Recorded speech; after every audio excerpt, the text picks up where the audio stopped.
লক্ষ্মীকান্ত আতুল ক্ষমতা নক্ষত্ৰ বুড়াদিত্য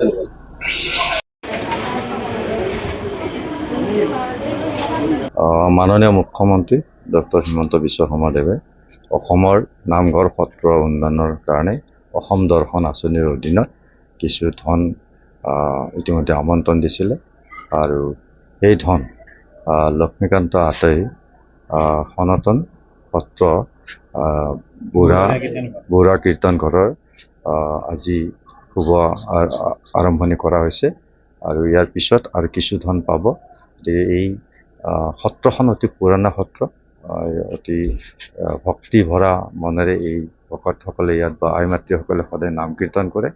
ইয়াৰ নাম কীৰ্তন ঘৰটো কিছু আৰু উন্নত কৰাৰ কাৰণে এই ধন ব্যৱহাৰ হ'ব। ভৱিষ্যতেও আৰু কিছু ধন দিয়া হ'ব। যিহেতু সত্ৰ নামঘৰে হ'ল অসমীয়া জাতিৰ প্ৰাণ, আচলতে অসমীয়া জাতিটোৰ পৰিচয় নিহিত হৈ আছে সত্ৰ নামঘৰসমূহতে। সত্ৰ নামঘৰসমূহৰ আন্তঃগাঁথনি উন্নত কৰা মানে আমাৰ জাতিটোৰ এটা উন্নত কৰাৰ ক্ষেত্ৰত এটা বিশেষ অৰিহণা যোগায়। আৰু মই ভাবোঁ অসম দৰ্শনৰ আঁচনিয়ে এটা সমগ্ৰ অসমখনতে এটা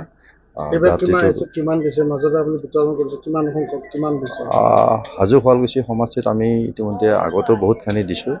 যোৱাকালিও আমি প্ৰায় 50টা নামঘৰ সত্ৰত দিছোঁ আৰু আমাৰ এই সত্ৰ নামঘৰৰ পইচা আমি নিৰ্বাচনৰ আগতে প্ৰদান কৰিছিলোঁ।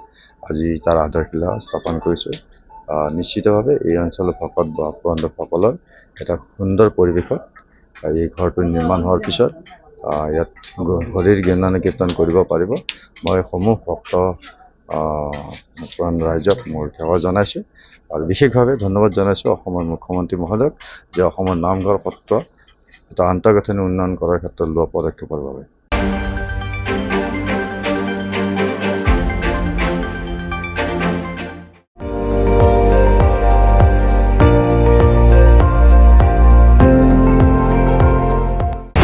আপুনি চাই আছে ND24, সৰ্বশ্ৰেষ্ঠ নহয় সৰ্বোত্তমৰ দৌৰ।